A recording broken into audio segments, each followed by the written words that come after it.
Foreign jobs में जो सबसे इम्पोर्टेंट रोल होता है वो आपके सीवी का या स्ट्रॉन्ग पोर्टफोलियो का। क्योंकि इंटरव्यू की नौबत तो एंड पर जाकर आती है जब वो आपको कंसीडर करते हैं कि आप इस काबिल हैं कि आपको कंसीडर किया जाए इस जॉब के लिए या नहीं।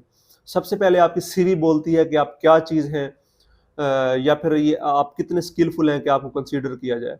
इसीलिए एक स्ट्रॉन्ग सीवी और एक प्रोफेशनल सीवी की तरफ आपका फोकस होना चाहिए कि आप अच्छी सीवी कैसे बिल्ड करेंगे जो कि आपकी फेवर करेगी आपकी जॉब के लिए। क्योंकि पाकिस्तान के अंदर इसका इतना ज़्यादा ट्रेंड नहीं है, हमारे डॉक्टर्स को नहीं पता होता कि एक प्रोफेशनल तरीके से उन्होंने कैसे सीवी लिखनी है, और क्या ज़रूरी चीज़ें हैं, क्या ज़रूरी चीज़ें नहीं हैं, जो आपने सीवी के अंदर मेंशन नहीं करनी। इस वीडियो में मैं आपको प्रैक्टिकल और बहुत इंपॉर्टेंट चीज़ें बताऊँगा, उसके मुताबिक आपने सीवी लिखनी है और वो चीज़ें जो वाक़ई मैटर करती हैं आपकी जॉब हायरिंग के लिए। तो इसलिए इन चीज़ों को आपने लाज़मी देखना है, और उसको अपनी सीवी में इम्प्लीमेंट करना है। और अगेन एंड पे बताऊँगा कि अगर आप किसी से सीवी लिखवाना चाहते हैं, तो वो भी मैं आपको बताऊँगा। अच्छा, सबसे पहले आपने अपना कैसे शुरू करनी है सीवी? आपने जो अपना शुरू करना है वो स्ट्रॉन्ग ऑब्जेक्टिव स्टेटमेंट से स्टार्ट करना है। सबसे ऊपर आपकी ऑब्जेक्टिव स्टेटमेंट होती है, और ये जो ऑब्जेक्टिव स्टेटमेंट है ये आपका क्लियर और कंसाइज़ होना चाहिए, और हाइलाइट करे कि आप किस पोज़ीशन पे अप्लाई कर रहे हैं या एक्चुअली आप क्या चाह रहे हैं। आप कौन-सा गोल, कौन-सा ऑब्जेक्टिव अचीव करना चाहते हैं। तो ये बड़ी-बड़ी बातें नहीं करनी कि जी मैं ये कर दूँगा, मैं वो कर दूँगा। क्योंकि जो वो इंटरव्यू लेने वाले होते हैं, वो प्रोफेशनल लोग होते हैं, वो आपसे प्रैक्टिकल आंसर की उम्मीद रखते हैं कि प्रैक्टिकली बताएँ कि आप क्या कर सकते हैं और जो वाक़ई अचीवेबल हो। जैसे आप अपना ऑब्जेक्टिव स्टेटमेंट में लिख सकते हैं कि I want to impact the health sector at gross level. अब देखें ये अचीवेबल है, प्रैक्टिकल उसका आंसर है। तो इस तरीके से आप कोई और अगर आपका गोल है तो वो आपने लिखना है ऑब्जेक्टिव स्टेटमेंट के अंदर। दूसरे नंबर पे आपने अपनी एजुकेशन को हाईलाइट करना है। जितनी भी आपके रेलिवेंट और प्रोफेशनल एजुकेशन है, एमडी की डिग्री है, एमबीबीएस की डिग्री है, या फिर एफसीपीएस वगैरह है, तो ये चीज़ें आपने मेंशन करनी है। और जस्ट वो मेंशन नहीं करनी, जिस इंस्टीट्यूशन से की है उस इंस्टीट्यूशन का नाम, उसकी लोकेशन क्या थी, सिटी कौन-सा था, कंट्री कौन-सा था, वो मेंशन करना है, और विद डेट्स कि किस ड्यूरेशन के लिए फिलां डेट से लेकर फिलां डेट तक आपने ये किया, उसके बाद आपने ये किया, इन डिटेल लिखना है। इसी तरीके से साथ में आपका अगर इंग्लिश लैंग्वेज के एग्ज़ाम्स हैं, आइल्स क्लियर किया हुआ है, ओईटी क्लियर किया हुआ है, वो लिखना है कि जी मेरा एग्ज़ाम पास है। बाकी अगर आपका प्लेब है, यूएसएमएल वगैरह है, तो वो भी आपने लिखना है कि जी ये भी मेरा पास है। तो वो डिटेल आपने ना सारा कुछ मेंशन करना है। तीसरे नंबर पे आपने अपना क्लिनिकल एक्सपीरियंस मेंशन करना है, और वो जो आप ये क्लिनिकल एक्सपीरियंस आपने अपना इन डिटेल मेंशन करना है, और कि आप किस सेटिंग में काम करते रहे हैं। वो टर्शियरी केयर टीचिंग हॉस्पिटल था, वो सेकेंडरी केयर हॉस्पिटल था, वो बेसिक लेवल था, या फिर आपकी प्राइवेट क्लिनिक थी, प्राइवेट प्रैक्टिस करते रहे हैं, किस टाइप की सेटिंग में आपने काम किया है, और एग्जैक्टली आपका रोल क्या था, आपकी रिस्पॉन्सिबिलिटीज़ क्या थी, आप वहाँ पर क्या-क्या किया करते थे, उसमें आपने स्पेसिफिक रहना है। बड़ी-बड़ी बातें नहीं करनी कि जी मैं ये किया करता था, मैं वो किया करता था। बेहतर ये है कि अपनी जॉब डिस्क्रिप्शन लिख दें कि जी ये मेरी जॉब डिस्क्रिप्शन थी और ये चीज़ें मैं किया करता था। जैसे अगर आप पोस्ट ग्रेजुएट रेज़िडेंट हैं मेडिसिन के अंदर, तो आपने लिखना है कि जी मेरा एक्सपोज़र था इमरजेंसीज़ के अंदर, इस तरीके से आउटडोर में पेशेंट देखा करता था, और इंडोर में भी मेरा एक्सपोज़र था पेशेंट चेक करने का।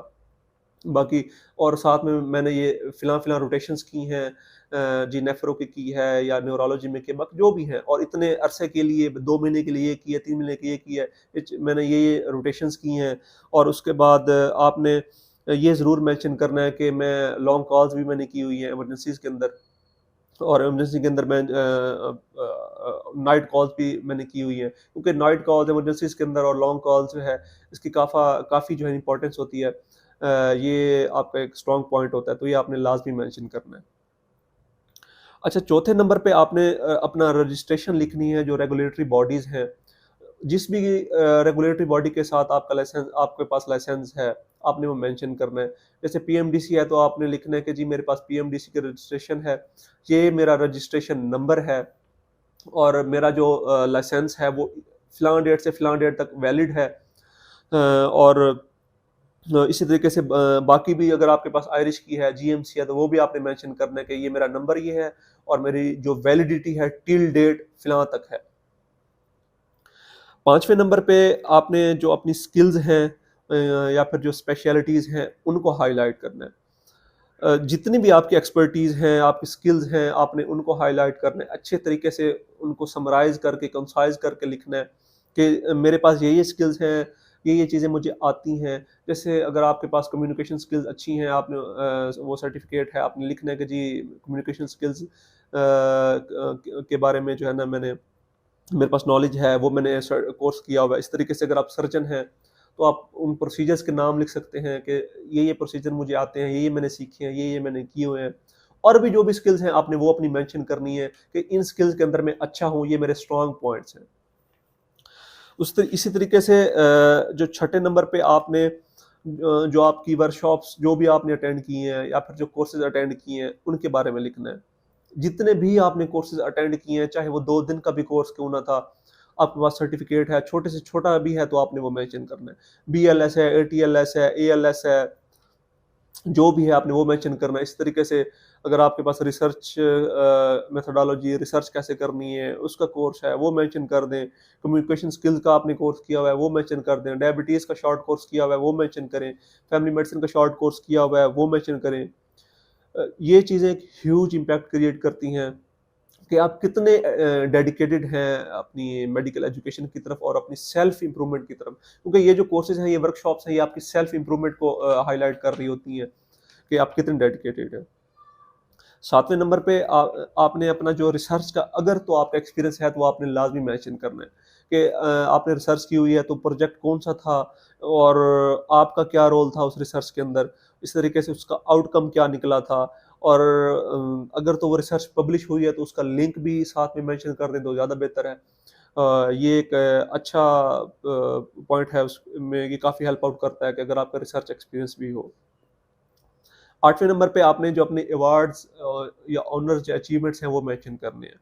आपके पास जितने भी ऑनर्स हैं, अवार्ड्स हैं, डिस्टिंक्शंस हैं, कोई भी सर्टिफिकेट्स हैं, एकेडमिक अचीवमेंट्स हैं, आपके पास कोई स्पोर्ट्स का अवार्ड है, अपने मेडिकल कॉलेज में आप कुछ भी करते रहे हैं, किसी भी कंपटीशन में हिस्सा लेते रहे हैं, और जिस भी एक्टिविटी में, एक्स्ट्रा करिकुलर एक्टिविटी में आप पार्टिसिपेट करते हैं, उसका सर्टिफिकेट है, वो आपने सारे मेंशन करने हैं।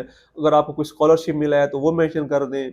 इस तरीके से इवन जो माइनर हैं वो तक, आपको house officer of the month का अगर आपको सर्टिफिकेट भी मिला है तो वो भी मेंशन करना है कि जी मैं house officer of the month का मुझे टाइटल मिला हुआ है, अवार्ड सर्टिफिकेट मिला हुआ है। सारा कुछ ईच एंड एवरीथिंग, जितनी भी छोटी चीज़ें वो मेंशन करते हैं उसमें, क्योंकि ये चीज़ें आपकी जो प्रोफाइल है उसको बूस्ट अप करती हैं कि आप कितने जो है ना एक आपकी जो पर्सनैलिटी है वो कितनी ज़्यादा उसके अंदर ग्रूमिंग है और कितने आप फर्दर ब्लूम कर सकते हैं।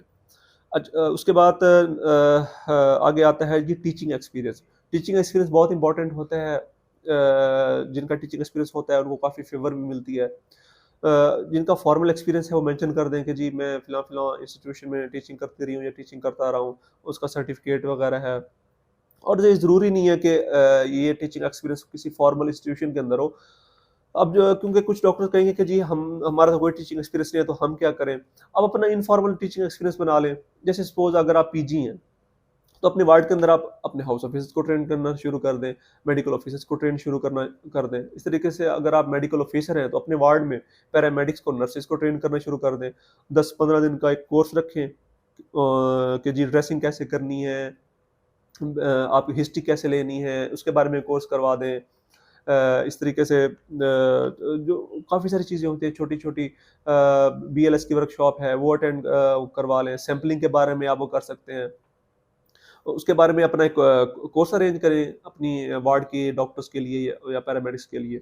उसके बाद उनसे फीडबैक लें अपने कोर्स का और वो एविडेंस के तौर पर अपने पास रखें कि जी ये लोगों का फीडबैक था, उन्होंने मुझे फीडबैक दिया है। और आप जो भी कर रहे हैं उसका एविडेंस अपने कंसल्टेंट से ज़रूर लें सर्टिफिकेट की फॉर्म में। जो भी आपके वार्ड का कंसल्टेंट है उनसे कहें कि जी आप ज़रा एक लेटर दे दें मुझे, उसमें मेंशन कर दें कि ये डॉक्टर जो है हमारे वार्ड में फ़िलहाल एक्टिविटी करता रहा है और शॉर्ट कोर्सेज कंडक्ट करवाता रहा है। उसका सर्टिफिकेट आपने अपने पास रखना है। ये चीज़ काफ़ी आपके लिए हेल्पफुल साबित होती है। नेक्स्ट, अच्छा उसके बाद आपका आता है लीडरशिप का एक्सपीरियंस। कोई भी अगर आपका मैनेजमेंट का एक्सपीरियंस है, अगर आप किसी हॉस्पिटल के मैनेजर रहे हैं, अगर सरकारी हॉस्पिटल में है तो अगर आप वार्ड एडमिन रहे हैं, इस तरीके से अगर आप रोस्टर इंचार्ज रहे हैं, आप रोस्टर वगैरह बनाते रहे हैं, तो ये आपने मेंशन लाज़मी करना है कि जी ये चीज़ में थी, ये मैं लीडरशिप रोल ये मैं प्ले करता रहा हूँ, और उसका सर्टिफ़िकेट आपने लाज़मी ले लेना है अपने कंसल्टेंट से। उससे लिखवा लेना है कि सर मुझे मेंशन करने काइंडली एक लेटर में कि जी मेरा वार्ड के अंदर ये रोल रहा है, और ये मैं एडमिनिस्ट्रेशन की ये मैं ड्यूटीज़ हर अंजाम देता रहा हूँ। क्योंकि ये चीज़ें आपकी लीडरशिप एक्सपीरियंस को और लीडरशिप एबिलिटी को ज़ाहिर करते हैं कि आप एक टीम वर्क में आप कैसे चल सकते हैं और किसी टीम को लीड कैसे कर सकते हैं। क्योंकि जो फॉरेन कंट्रीज़ हैं उनमें डॉक्टर जस्ट एक मेडिकल प्रोफेशनल नहीं होता, बल्कि एक लीडर भी होता है। तो इसलिए उनको एक होलसम पर्सनैलिटी चाहिए होती है, जिसके अंदर लीडरशिप प्रॉपर्टीज़ भी हों। तो ये जो लीडरशिप क्वालिटी है ये आपको काफ़ी हेल्प आउट करती है। इसीलिए अगर आपका इसी तरह इससे रिलेटेड कोई भी एक्सपीरियंस है मैनेजमेंट का, लीडरशिप का, आपने लाज़मी मेंशन करना है उसके अंदर। सबसे एंड पे आ जाता है जी रेफरेंसेस। आपने ये भी लाज़मी देने हैं रेफरेंसेस। 2 रेफरेंस दे लें, अपने किसी सीनियर का दे लें, कंसल्टेंट का दे लें, जिसके साथ आप काम कर रहे हैं, उनसे कह लें कि सर मुझे आपका रेफरेंस चाहिए। तो उसके अंदर आपने उनका नाम मेंशन करना है, और उनका जो करंट रोल है, वो कंसल्टेंट है, असिस्टेंट प्रोफेसर हैं, प्रोफेसर लेवल पे हैं, स्पेशलिस्ट हैं, किस लेवल पे वो काम कर रहे हैं, इसी और उनका कॉन्टैक्ट नंबर क्या है, उनका ईमेल एड्रेस क्या है, और उनकी क्लिनिक है, हॉस्पिटल है, जो भी है, और उनका वर्क एड्रेस कौन-सा है। आपने 2 रेफरेंसेस एंड पे अपनी सीवी के अंदर मेंशन करने हैं। तो ये मेन पॉइंट थे जो आपने जिनका ख़्याल रखना है अपनी सीवी बनाते वक़्त। जो अगर आप इनका ख़्याल रखेंगे तो आप एक प्रोफ़ेशनल सीवी बना सकेंगे। अब अगेन ये काम आप खुद भी कर सकते हैं। अगर आप खुद नहीं कर सकते तो किसी प्रोफ़ेशनल बंदे से करवा लें, जो वाक़ई सीवी राइटिंग कर रहा हो। तो मैं रिकमेंड करूँगा किसी प्रोफेशनल बंदे से करवाएँ, क्योंकि वो इस चीज़ को अच्छे तरीके से जानता है। तो जो लोग अपनी सीवी बनवाना चाहते हैं, मैं कमेंट सेक्शन में एक लिंक दे दूँगा। हमारी एक फाइनल ईयर की स्टूडेंट हैं, बहुत ब्रिलियंट स्टूडेंट हैं। फाइवर पे काम करती हैं, सीवी राइटिंग करती हैं, आप उनसे कॉन्टैक्ट कर सकते हैं। चलें उनका भी फ़ायदा हो जाएगा, हेल्प आउट हो जाएगी, आपका भी फ़ायदा हो जाएगा। प्रोफेशनल हैं, आपको अच्छी सीवी बना कर देंगी। जो लोग फाइवर पे कॉन्टैक्ट नहीं करना चाहते, जो व्हाट्सएप पे उनसे कॉन्टैक्ट करना चाहते हैं, तो वो मुझे पर्सनली मैसेज कर दें, मैं आपको नंबर उनका शेयर कर दूँगा, तो आप उनसे अपना काम करवा सकते हैं। तो ये थे चंद मेन पॉइंट्स। मैंने कोशिश की है वही बताऊँ जो इम्पोर्टेंट है। तो दुआओं में याद रखिएगा। मैं हूँ डॉक्टर मोहम्मद उसामा मुस्तफ़ा। अल्लाह हाफ़िज़।